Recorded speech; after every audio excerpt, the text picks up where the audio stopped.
The stars burned cold in the void between worlds, their light filtered through the reinforced transparisteel viewports of the Galactic Alliance command vessel, Hegemony. In the depths of the massive ship, Thorn sat motionless in his assigned quarters, his scarred hands resting on his knees as he stared at the weapon laid before him on the metal table. The disruptor rifle gleamed under the harsh artificial lighting, its sleek form both beautiful and terrible, a tool crafted for a single purpose, ending lives with precision and efficiency. Thorn was what the Alliance termed an apex predator, though he had long since stopped thinking of himself in such grandiose terms. He was a weapon pure and simple, enhanced through bioengineering, trained from childhood to kill without question, and conditioned to follow orders with absolute loyalty.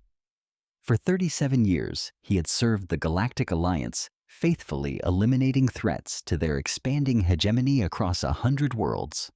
The door to his quarters hissed open, admitting a figure cloaked in the pristine white uniform of the Alliance Council.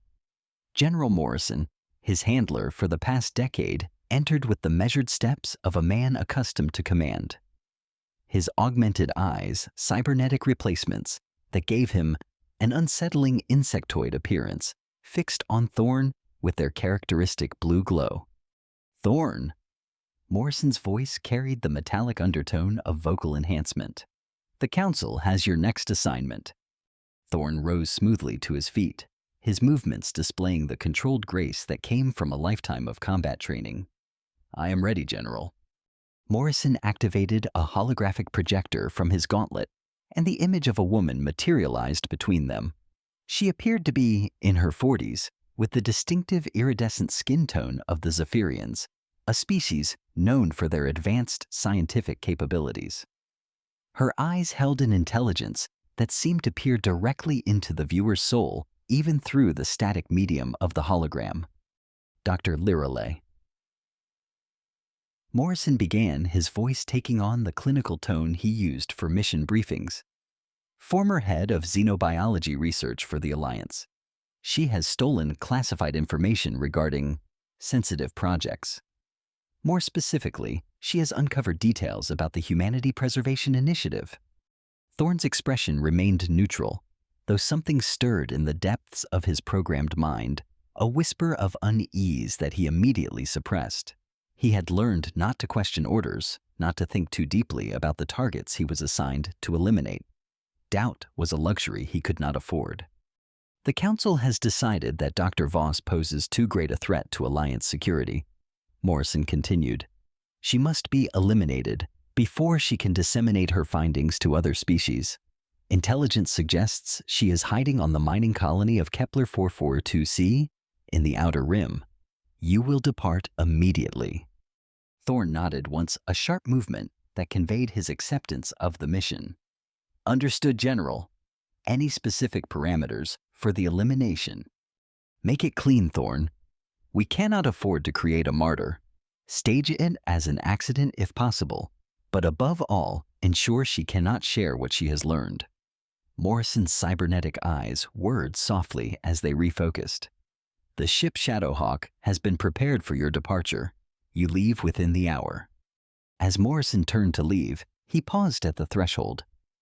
Thorn, this mission is of utmost importance to the Alliance's continued dominance. The Council trusts that you understand the gravity of the situation. Yes, General, Thorn replied, though his handler had already departed, leaving him alone with his thoughts and his weapon. An hour later, Thorn sat in the cramped cockpit of the Shadowhawk, a stealth-capable single-seat fighter designed for long-range reconnaissance and assassination missions.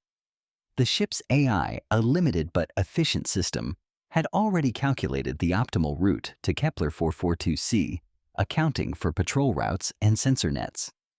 As the ship engaged its quantum drive and reality folded around him, Thorn found himself staring out at the stars and thinking about the woman he was meant to kill. Dr. Lirale Voss.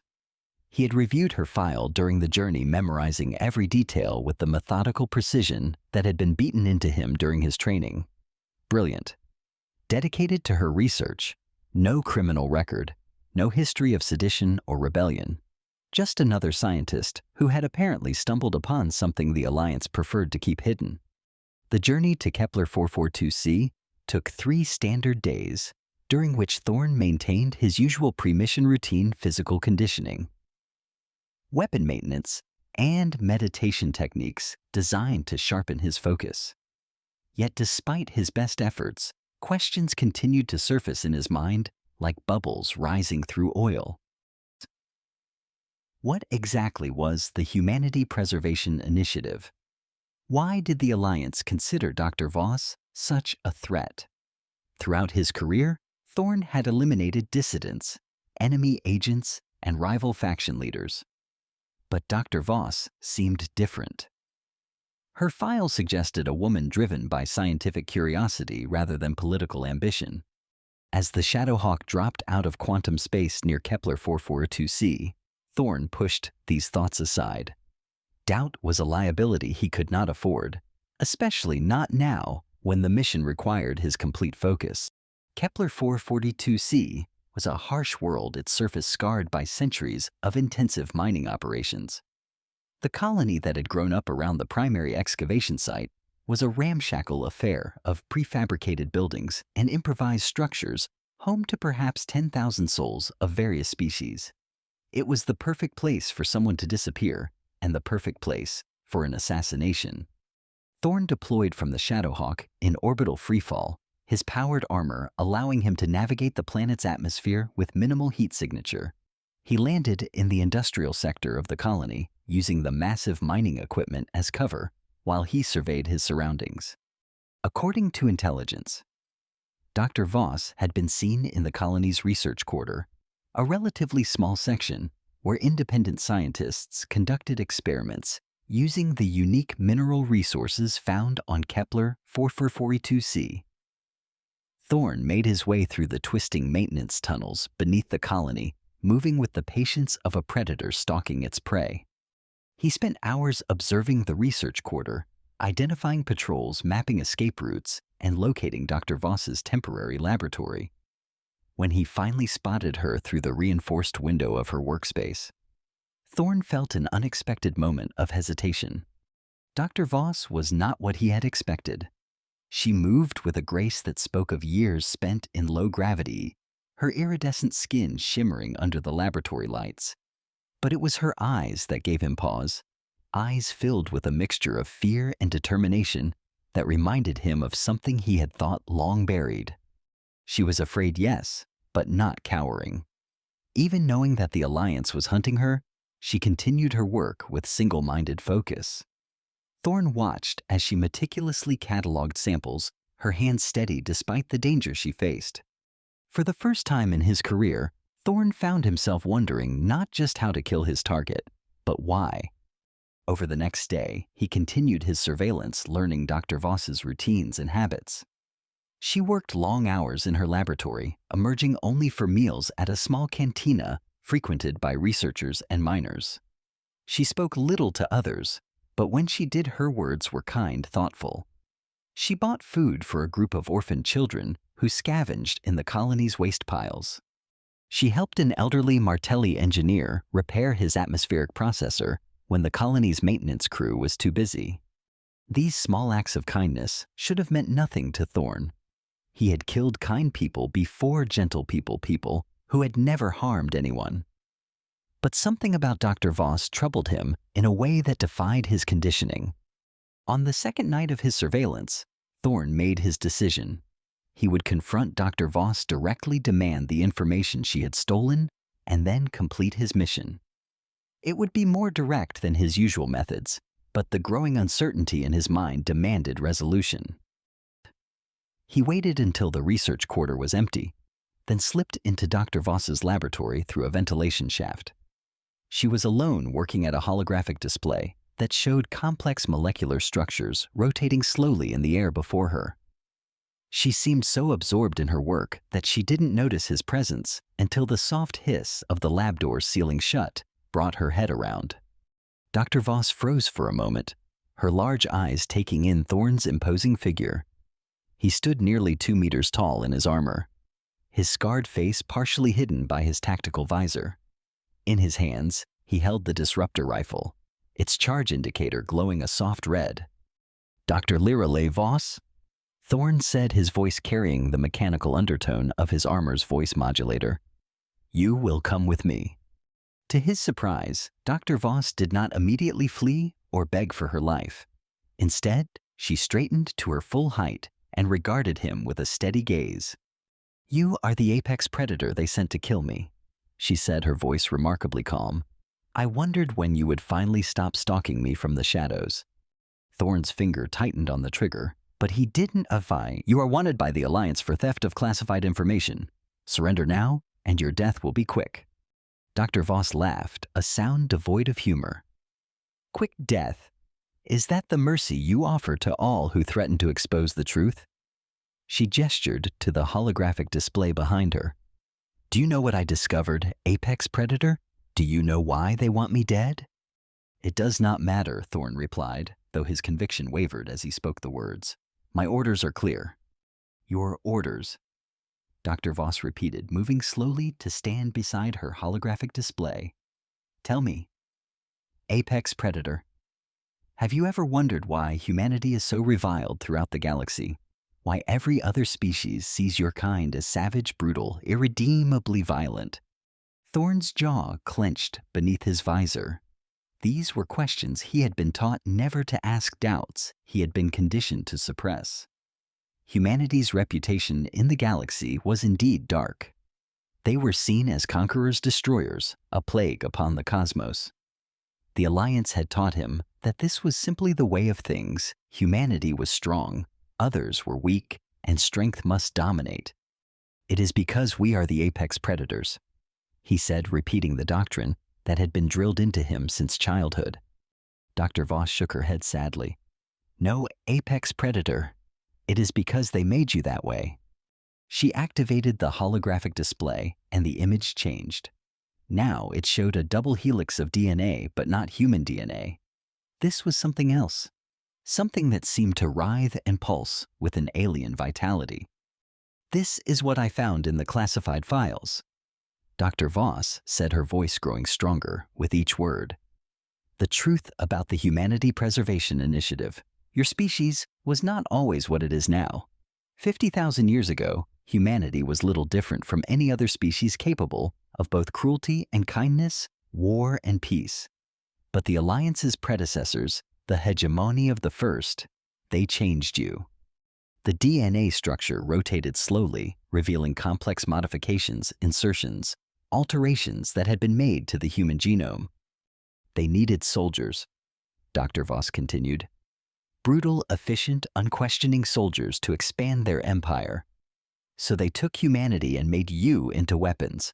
They enhanced your aggression, suppressed your empathy, increased your physical capabilities. They turned you into apex predators and then set you loose upon the galaxy." Thorn's weapon trembled slightly in his hands. That is impossible. Humanity has always been a violent, savage, irredeemable." Dr. Voss stepped closer, seemingly unafraid of the weapon pointed at her. "No, apex predator. That is what they made you. And every generation since has carried that programming, those alterations reinforced by conditioning and indoctrination. You were born to be what you are, but you were not meant to be." The laboratory fell silent except for the soft hum of the holographic display. Thorn stared at the DNA structure, his mind racing. If what Dr. Voss said was true, then everything he believed about himself, about humanity, about his purpose, it was all a lie. "Why?" he asked, his voice hoarse. "Why tell me this?" "Because despite everything they did to your species, some part of the original humanity survives," Dr. Voss replied. "I have seen it in you, apex predator. The way you observed me, the hesitation in your stance, the questions in your eyes. You are more than what they made you." Thorn's hands shook as he lowered his weapon. "But the Alliance, they will not stop. If I do not kill you, they will send others." "Yes," Dr. Voss agreed. "But the truth has a way of spreading. I've already transmitted my findings to colleagues throughout the galaxy. The information is out there now, beyond the Alliance's ability to suppress. She moved to another console and activated a different display. This one showed a map of the galaxy with dozens of red dots scattered across it. "These are the locations where my data packets have been received," she explained.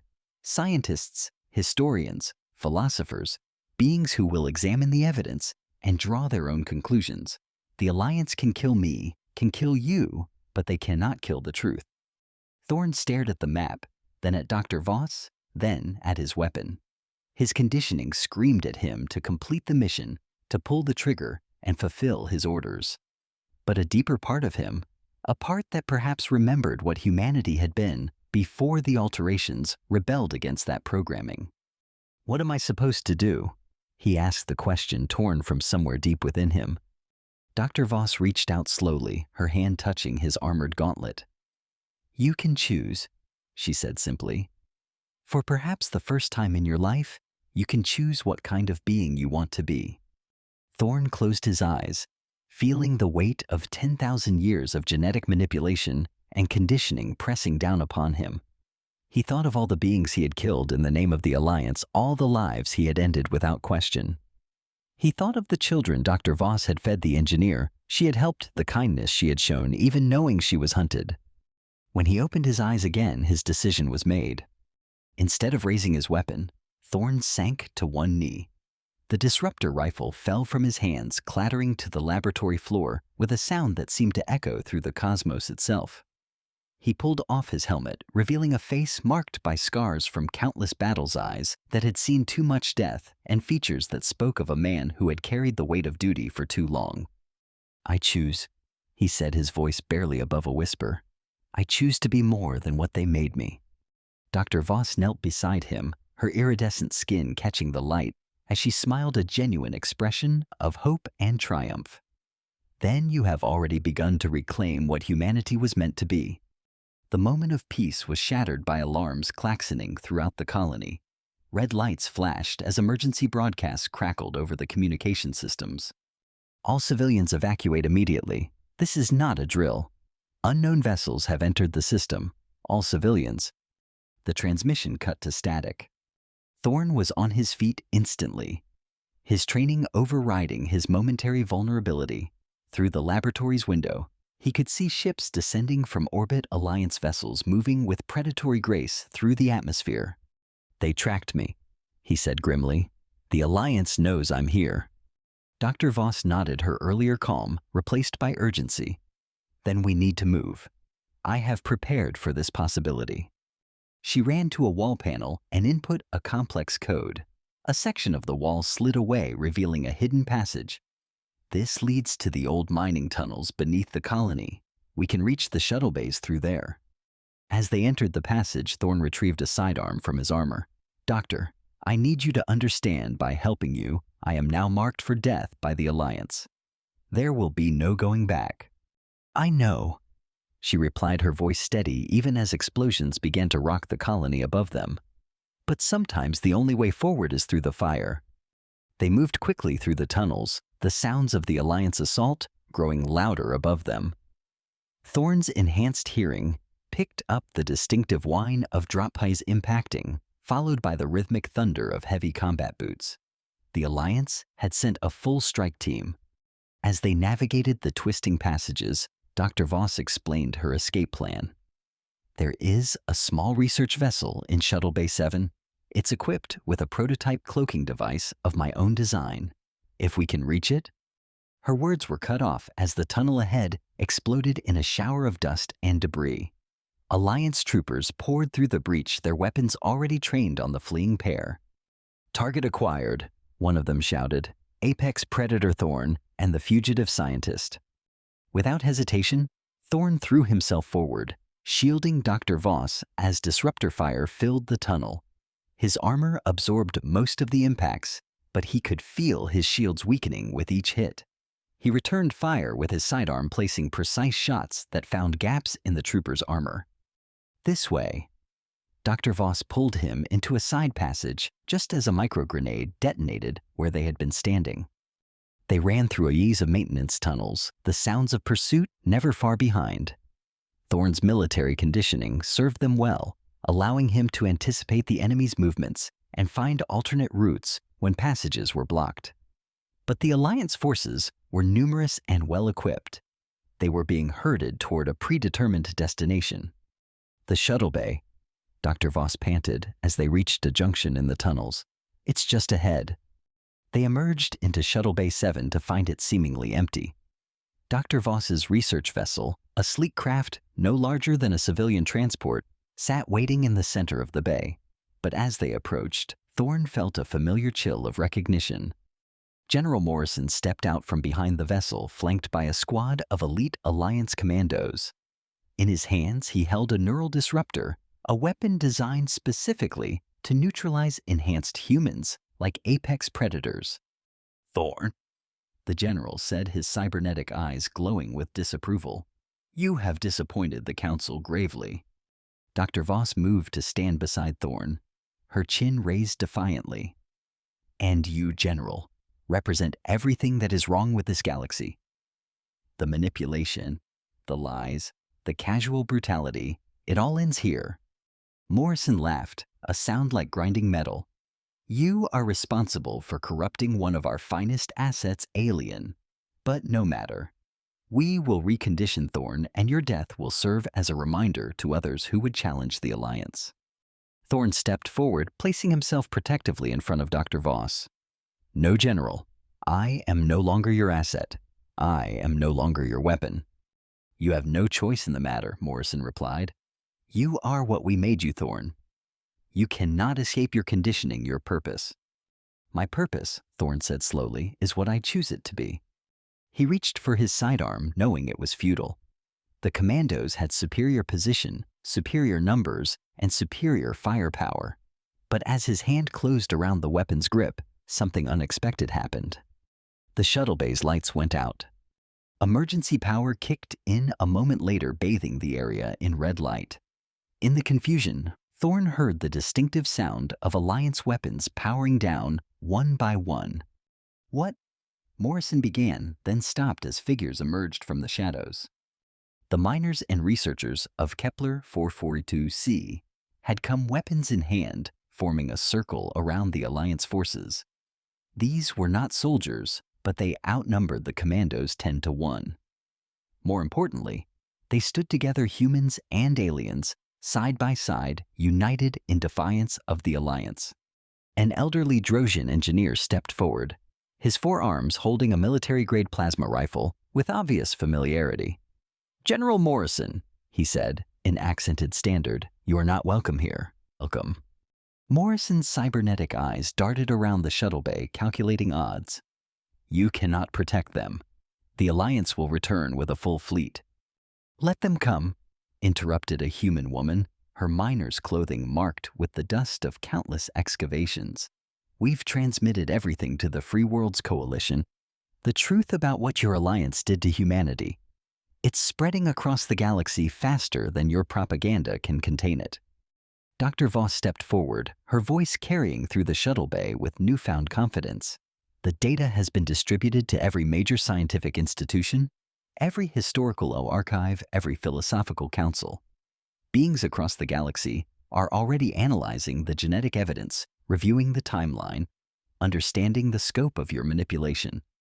Thorne looked around the shuttle bay, seeing faces of every species represented in the Alliance, and several that weren't Alliance members at all. A Kalari trader stood next to a Terran miner. A Zephyrian scientist aimed her weapon alongside a vegan smuggler. Beings who had been taught to hate and fear each other now stood united against a common oppressor. "This is impossible," Morrison said, but for the first time there was uncertainty in his voice. "No," Thorne replied, holstering his weapon. "This is choice. This is what beings become when they are free to choose."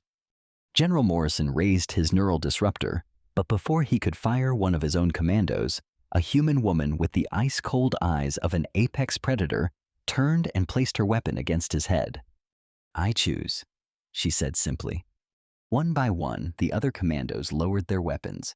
The conditioning that had shaped them, the programming that had defined them, proved insufficient against the simple truth of what they had learned. Morrison's cybernetic enhancements whined as he processed this betrayal. You don't understand what you're doing. The Alliance maintains order. Without us, there will be chaos. Without you, Dr. Voss said, there will be the opportunity for something better. The general's shoulders sagged as he realized his position was hopeless. You think you've won? This is only the beginning. The Alliance will adapt. We will find new ways to maintain control. Perhaps, Thorne admitted. But now the galaxy knows the truth. They know that humanity was not born to be what it became. And they know that even the most conditioned of us can choose to be something better. In the days that followed, as the news of what had happened on Kepler 442c spread throughout the galaxy, the carefully maintained order of the Alliance began to fracture. Some worlds demanded answers about the Humanity Preservation Initiative. Others used it as justification for long-simmering rebellions. The apex predators created to be the Alliance's ultimate weapons began to defect in increasing numbers. Thorne found himself at the center of a movement he had never intended to start. Former Alliance assets freed from their conditioning by the simple act of choosing to be more than what they were made to be came to him seeking guidance. He offered what help he could, but insisted that they make their own choices, forge their own paths. Dr. Voss established a research station in the outer reaches of Alliance space, where beings of all species could come to study and understand the genetic manipulation that had shaped humanity. She worked tirelessly to develop treatments that might one day reverse the alterations, offering humans the chance to reclaim their original nature. As for Thorne himself, he found a new purpose in protecting those who chose to defy the Alliance. No longer an apex predator in service to an oppressive regime, he became a guardian of the small freedoms that were beginning to flourish in the galaxy's hidden corners. The war that followed was unlike any that had come before. It was not fought primarily with weapons and ships, but with ideas and choices.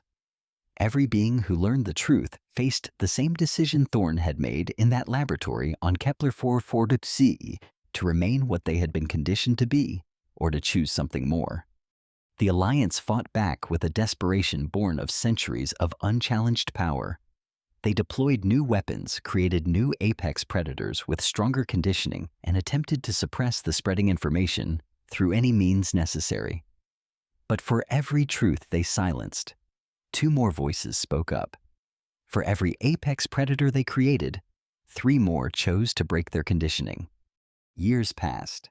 The galaxy changed. The rigid hierarchies that had maintained order through fear and manipulation began to crumble, replaced by alliances built on mutual respect and choice. Humanity, freed from the artificial constraints that had defined them for millennia, began to rediscover their capacity for compassion, creativity, and cooperation. It was not a perfect resolution. The scars left by 10,000 years of genetic manipulation could not be healed overnight.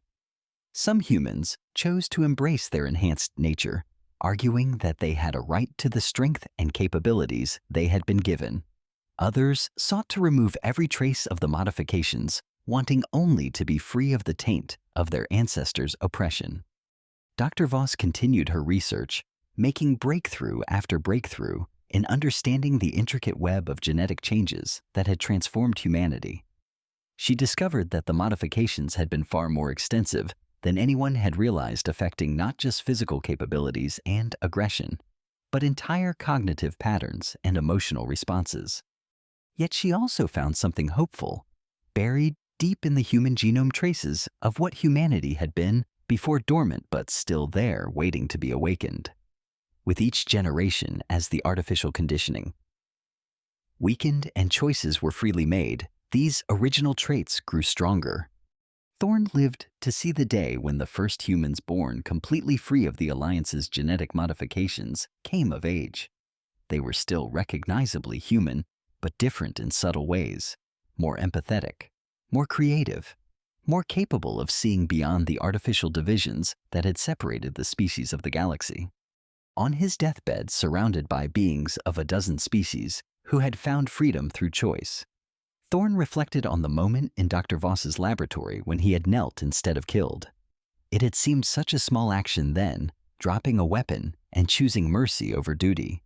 Now he understood that it had been the first step in reclaiming humanity's true nature. Dr. Voss, her iridescent skin now marked with the silver lines of advanced age, held his hand as he passed. "Do you regret it?" she asked. "Letting go of what you were made to be." Thorne smiled, his eyes clear and peaceful. "I regret nothing. We all have the capacity to choose who we become. I was fortunate enough to remember that in time." As news of his death spread throughout the galaxy, beings of all species mourned the passing of the apex predator who had become so much more. But they also celebrated the life he had chosen to live and the future his choice had made possible. The story of Thorne and Dr. Voss became legend told and retold across 1,000 worlds. Each version was slightly different, but they all ended the same way, with a warrior laying down his weapon and choosing to kneel, not in defeat, but in recognition of something greater than the violence he had been made for. And in that choice, they said, all the freedom that followed was born. The galaxy was not perfect. There were still conflicts, still struggles between species and ideologies. But now they were conflicts of choice, rather than conditioning, fought with the possibility of reconciliation rather than domination. Humanity found its place in this new order no longer as the apex predators of the Alliance, but as beings capable of both war and peace, cruelty and kindness, destruction and creation. They remembered what they had been made to be, but chose what they would become. And throughout the galaxy, whenever anyone faced the choice between what they had been conditioned to do and what their conscience told them was right, they remembered the story of the apex predator who knelt instead of killed and found the strength to make their own choice. In the end, that was the true victory, not the fall of the Alliance, or the revelation of ancient deceptions, but the simple recognition that every being, no matter how they were made or what they were taught, retained the fundamental capacity to choose their own path. The age of the apex predators was over. The age of choice had begun.